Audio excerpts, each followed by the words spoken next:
ایک اہم ترین مسئلہ یہ ہے کہ بعض دفعہ جانور اتنا ہٹا کٹا موٹا تازہ ہوتا ہے کہ وہ قصائی سے بھی کنٹرول نہیں ہو رہا ہوتا. بھینسیں عام طور پر ایسے ہوتے ہیں. دیکھو بھینس کی قربانی بھی بالاجماع جائز ہے. ہمارے اہل حدیث حضرات نے ایک اب اس زمانے میں ایک نیا شوچہ چھوڑ دیا کہ بھینس کی قربانی جائز نہیں ہے. اب وہ ان کی رائے ہے ذاتی, میں کسی کی رائے کا وہ نہیں کرتا, لیکن یہ اجماع کے خلاف ہے. بھینس گائے ہی کے حکم میں, میڈیکلی نہیں شرعی طور پر, کیونکہ فقہا نے بھینس کا حکم صدیوں پہلے بیان کر دیا ہے, ائمہ کرام نے بیان کر دیا ہے, اور بھینس کو گائے کی شرعی طور پر گائے کے ساتھ لاحق کیا گیا, کیونکہ اس کے بنیادی فائدے وہی ہوتے ہیں جو گائے کے ہوتے ہیں. شریعت جو ہے نا ایک ایک چیز کو کان پکڑ کے نہیں بتاتی ہے, انگلی پکڑ کے نہیں. العبرۃ بالامثال من اعتبار الرجال, الاعتبار بالامثال من صنعۃ الرجال.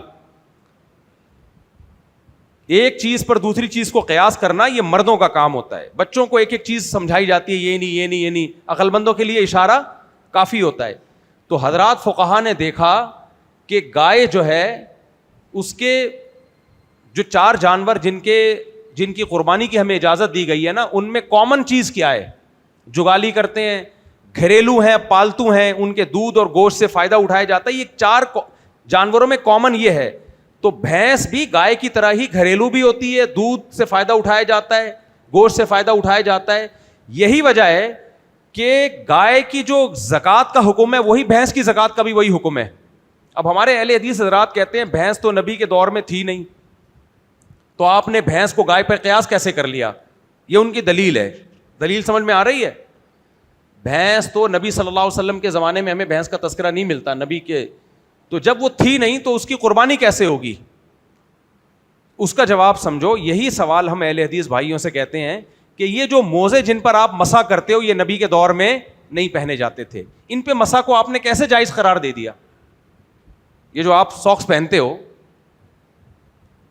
آپ کہہ سکتے ہو موزے نبی صلی اللہ علیہ وسلم نے خفین پہ مسح کیا ہے, تو یہ والے موزے اس دور میں تھے نہیں, لیکن یہ ان جیسے ہیں, اس لیے ہم کہتے ہیں کہ اس پہ مسح جائز ہے. اس کا جواب یہ کہ ان جیسے بھی نہیں ہیں, اس لیے ہم کہتے ہیں کہ ان پہ مسح جائز نہیں ہے, کیونکہ نبی کے دور میں جو موزے پہنے جاتے تھے وہ جوتوں کا آلٹرنیٹ تھے, جوتوں کا متبادل تھے.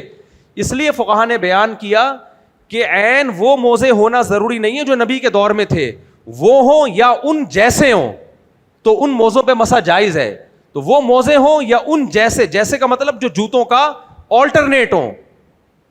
اس لیے فقہا نے بیان کیا عین وہ موزے ہونا ضروری نہیں ہے جو نبی کے دور میں تھے, بلکہ ان جیسے اگر موزے ہوں گے جو جوتوں کا آلٹرنیٹ ہو سکتے ہیں تو ان پہ بھی مسح جائز ہے. جبکہ آپ نے موزوں پہ تو ایسا قیاس کیا کہ وہ جیسے بھی ضروری نہیں, بس موزہ ہونا کافی ہے. اور بھینس جو بالکل گائے جیسی ہے بیسک چیزوں میں, اس پہ آپ کہہ رہے ہو قربانی جائز نہیں ہے, تو زکوٰۃ کیسے ہو گئی پھر بھینس پہ؟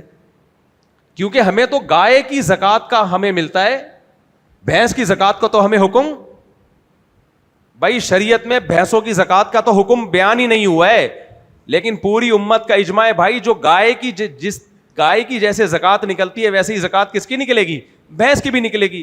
وہاں آپ کہتے ہو کہ گائے اور بھینس ایک جیسے ہیں, قربانی میں کہتے ہو ایک جیسے نہیں ہے. تو اس لیے میں عرض کرتا ہوں کہ اہل حدیث حضرات قابل احترام ہونے کے باوجود ان کے اندر وہ اجتہادی صلاحیت نہیں ہے جو اللہ نے ائمہ کرام کو صلاحیتیں دی تھیں, جو فقہا کو محدثین کو صلاحیتیں دی تھیں. اس لیے اس بارے میں اہل حدیث کی رائے بالکل کالعدم ہے بھینس کے بارے میں. جو اور پرانے اہل حدیث جتنے ملتے ہیں وہ سارے بھینس کی قربانی کو جائز قرار دیتے تھے. ہمیں تو یاد ہے ہم بچپن میں اہل حدیثوں سے یہ سوال پوچھتے تھے کہ بھینس کی قربانی تو کسی حدیث میں نہیں ہے, تم اس کو جائز کیسے کہتے ہو؟ ہم تو ان سے سوال پوچھتے تھے اور پھر یہ حجت تام کرتے تھے کہ ہر مسئلے کا حدیث میں ہونا ضروری نہیں ہے, تو اہل حدیث خاموش ہو جاتے تھے. اب جو نئے اہل حدیث آئے انہوں نے تو مسئلہ ہی اڑا دیا, انہوں نے کہا بھینس کی قربانی جائز نہیں ہے. تو ٹھیک ہے, میں مسائل میں شدت نہیں کرنی چاہیے, لیکن ان کی نیت پہ ہمیں شک نہیں ہے. ان کی نیت نبی کی اتباع ہی کی نیت ہے, آپ کی نیت ہے, آپ کے اخلاص پہ بھی ہمیں شک نہیں ہے. آپ کو بھینس کی قربانی ناجائز قرار دے کر آپ کو کیا مفاد اس سے حاصل ہو رہا ہے, آپ کی نیت پہ ہمیں شک نہیں ہے. لیکن میں پبلک کو یہ بتانا چاہتا ہوں کہ اہل حدیث مخلص بھی ہو سکتے ہیں, اہل علم بھی ہو سکتے ہیں, لیکن ان کے اندر وہ تفقہ, وہ بصیرت, جو میں اپنی بات نہیں کر رہا, جو اللہ نے مجتہدین کو دی تھی. میں دیوبندیوں کی بات نہیں کر رہا کہ دیوبندیوں کے اہل حدیث سے مقابلہ یا بریلویوں کا, نہ. جو اللہ نے بصیرت ائمہ مجتہدین کو دی ہے وہ اہل حدیث علماء میں وہ نہیں ہے. تو وہ سب کے سب جائز قرار دیتے آئے ہیں بھینس کی قربانی کو, اور اس کو گائے قرار نہیں دیا ہے. گائے الگ چیز ہے, بھینس الگ چیز ہے. گائے کے ساتھ لاحق کیا, لاحق, یہ قیاس بھی نہیں ہے, الحاق ہے. الحاق الگ چیز ہوتی ہے, قیاس الگ چیز ہوتی ہے. الحاق اور قیاس میں بھی فرق ہے. تو جیسے ہم جو موزوں پہ مسا جائز قرار دیتے ہیں, وہ موزے جن میں پانی سرایت نہ کرتا ہو, جن کو پہن کے دور تک چلا جا سکتا ہو, ان موزوں کو ہم نے نبی کے دور والے موزوں پہ قیاس نہیں کیا ہے, بلکہ انہی کی قسم میں داخل کیا ہے. حالانکہ یہ وہ والے موزے تھوڑی ہیں. لیکن مثال کے طور پر نبی کے دور میں تو چمڑے کے موزے تھے, ہم کہتے ہیں پلاسٹک کا موزہ, اس پہ بھی مسا جائز ہے. وجہ کیا ہے؟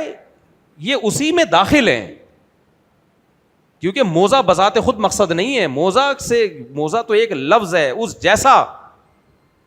اس جیسی کوئی بھی چیز ہوگی وہ خود حدیث میں داخل ہے وہ چیز. تو اس لیے گائے یا گائے جیسی. ہاں, تو اس میں اہم چیز یہ ہے کہ پالتو جانور ہو, تو بھینس بھی کیا ہے؟ پالتو جانور ہے. تبھی حضرات فقہاء نے بیان کیا کہ نیل گائے کی قربانی جائز نہیں, حالانکہ وہ گائے ہے, اس کو کہتے بھی کیا ہے؟ گائے. مگر وہ گائے وحشی گائے ہے, لہذا اس کی قربانی جائز نہیں ہے. ہرن کی قربانی جائز نہیں ہے, حالانکہ وہ بکرے جیسا ہے. لیکن بکرے جیسا اس لیے نہیں ہے کہ بکرا پالتو ہوتا ہے, ہرن پالتو نہیں ہوتا. آپ کہہ سکتے ہو گھر میں پالا ہوا ہرن, گھر میں پالا ہوا وہ تو ایک وقتی ہے نا, اصل تو یہ وحشی جانور ہے. تو اسی طرح یہ جو چترال میں آج کل ایک مارخور نہیں, ایک الگ ٹائپ کا بھینسا آیا یاک, تو وہاں بھی مسئلہ یہ بیان کیا جاتا ہے, جو پالتو یاک ہوگا نا اس کی قربانی جائز ہوگی, وہ بکرے کے حکم میں ہی ہوگا. یا بھینس کے پتہ نہیں بکرے جیسا ہوتا ہے, بیل جیسا ہوتا ہے. تو یاک کی جو پالتو ہے یاک ہے اس کی قربانی جائز ہے, جو پالتو یاک نہیں ہے اس کی قربانی جائز نہیں ہے. وحشی جانوروں کی قربانی نہیں ہوتی, قربانی گھریلو پالتو جانوروں کی ہوتی ہے. سمجھتے ہو کہ نہیں سمجھتے ہو؟ تو اس لیے بات میں یہ کر رہا تھا کہ بھینس کی قربانی, اس پہ اور ریفرنس بھی ہیں حضرات فقہاء کے. امام احمد بن حنبل نے کیا کہا اس بارے میں, امام بخاری کے استاذ تھے وہ. تو بہرحال خلاصہ یہ ہے کہ پہلے اس مسئلے پر اجماع رہا ہے, اب اہل حدیث حضرات نے اس میں اختلاف ڈال دیا ہے. تو ہاں, میں کہہ رہا تھا کہ بھینسے کی قربانی بعض دفعہ بڑی مشکل ہو جاتی ہے, کیونکہ اس کی گردن اتنی موٹی, گردن ہوتی نہیں ہے, ایسا لگتا ہے کہ گردن اس کی ہے ہی نہیں, اتنا موٹا ہوتا ہے وہ. تو پھر ایسے موقع پہ لوگ اس کو گرانے کے چکر میں 15-20 لوگ خود گر جاتے ہیں. تو اتنا خطرناک جانور ہو تو اس کو باندھ کے اس کے کھڑے کھڑے بھی ذبح کیا جا سکتا ہے, اس طریقے سے باندھ دیں کہ 2 دھاری چاقو اس کے یہاں مار دیں. اور دوسرا طریقہ پھر فائر کا بھی استعمال کیا جا سکتا ہے, یعنی اس کو شوٹ کریں پھر ذبح کر دیں مجبوری میں, بلا ضرورت یہ جائز نہیں ہے. اور ایک ٹیکنالوجی یہ بھی آئی ہوئی ہے آج کل, کوئی انجیکشن لگاتے ہیں اس سے وہ ڈھیلا سن ہو جاتا ہے, پھر ذبح کر دیں. تو مجبوری میں یہ تمام طریقے استعمال کیے جا سکتے ہیں. رسک لینے سے بہتر ہے یہ طریقہ استعمال کر لیں. رسک کا مطلب اگر بہت تگڑا جانور ہے اور وہ قلعہ توڑ کے بھاگ جائے گا, پڑوسیوں کو کچل دے گا, جان سے مارے قربانی کے جانوروں نے بندے, ہڈیاں توڑ دی ہیں کمر کی. میں نے واقعہ سنایا تھا نا چند سال پہلے کا, اتنا تگڑا بیل آیا تھا, قابو میں ہی نہیں تھا. ہمارے دوست نے مجھے واقعہ سنایا, کہہ رہے ہیں وہ جس دن سے آ کے کھڑا ہے تو بس وہ کسی کو تمیز سے دیکھ ہی نہیں رہا, بس میں تجھے ماروں. تو کہہ رہے ہیں ہم نے کسائی لے کر آیا, میں کسائی کو میں نے سمجھایا, بہت تگڑا ہے. اس نے کہا ابے چل ایسی کوئی, میں ڈرتا ورتا نہیں ہوں. یہ باتیں ہو رہی تھی, کہہ رہے ہیں میں نے کہا کسائی ہے ہی نہیں, کسائی پتہ نہیں کہاں تھا, پتہ چلا ادھر پڑا ہوا ہے. وہ بیل نے بغیر کسی پیشگی دھمکی یا پیشگی تمہید کے کک ماری ہے اچھل کے, وہ کسائی غائب. تو مار دیتے ہیں جان سے بعض دفعہ. تو ایسا خطرناک جانور اگر ہو تو رسک لینے کی ضرورت نہیں ہے, اس کے لیے کوئی ایسا ٹیکنیکل طریقہ استعمال کر لو.